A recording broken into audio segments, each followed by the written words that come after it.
Today at the Binnenhof, or Inner House, it's actually the oldest House of Parliament still in use today. The Belizean media got the opportunity to interview Ambassador Dylan Vernon. One of the first questions that we posed to him was looking at other options other than taking the dispute to the I.C.J. for a legal decision. One of the options that I explained yesterday was the advisory opinion, and we got him to weigh in on that today. Yeah, the issue of the advisory opinion, of course, has been discussed and debated, and there are a few countries in the world who have sought advisory opinions, the latest being Mauritius, that has a case on a tragus before the I.C.J. The problem with the advisory opinion is that it is not legally binding. It is an opinion that the court will put out that will have some moral value perhaps, but that will not assist the process in terms of in the case of Belize, saying specifically that they agree with what our constitution says and where our borders are. In other words, we will be kicking the can a bit down the road on an issue that we can perhaps settle now if the people of Belize decide to go to the I.C.J. Another problem perhaps with the advisory opinion is that we will eventually get to a point where we are again advised by lawyers, by the international community, by the UN, go to the I.C.J. We have that moment now. It's a very rare moment.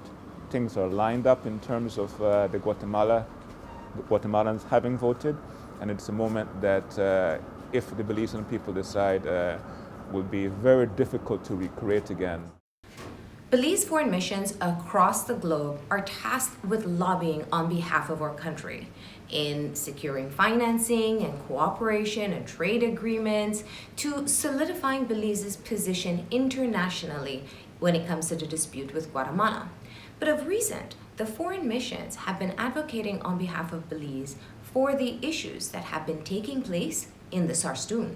As far as the foreign ministries, the foreign missions of Belize are concerned, we have been, whenever we can, in resolutions coming out of the CARICOM group, the Commonwealth, and in the case of where I am in Europe, the African, Caribbean, and Pacific group of states, we have been getting support from these groups to pressure Guatemala to agree to the protocol for the use of the Sarstoon River. This is important for several reasons. One, we are letting the world know that there was a commitment made that is not being honored by Guatemala to have a protocol on how we use the Sarstoon. Two, we want to get away from any perception that Guatemala is trying to establish facts on the ground. And most importantly, we can use these resolutions that support Belize's position that we must have a protocol on the Sarstoon to lobby our friends and allies, member states of the European Union and others, and eventually also use them to show that Belize has made every effort it can to get the Guatemalans to agree to a protocol. Speaking of support, the European Union at the end of October granted 7 million euros to Belize and Guatemala, half to be used at the OAS adjacency zone and the other half to be used by civil societies to fund economic development projects in both Belize and Guatemala. At the end of the year, Ambassador Vernon will be returning to Belize to join the Referendum Commission in what he calls an intensification of the campaign. But how does an open yes vote of the Prime Minister, the Cabinet, and even top security personnel affect what should be a neutral campaign coming out of the government? Here's what Ambassador had to say.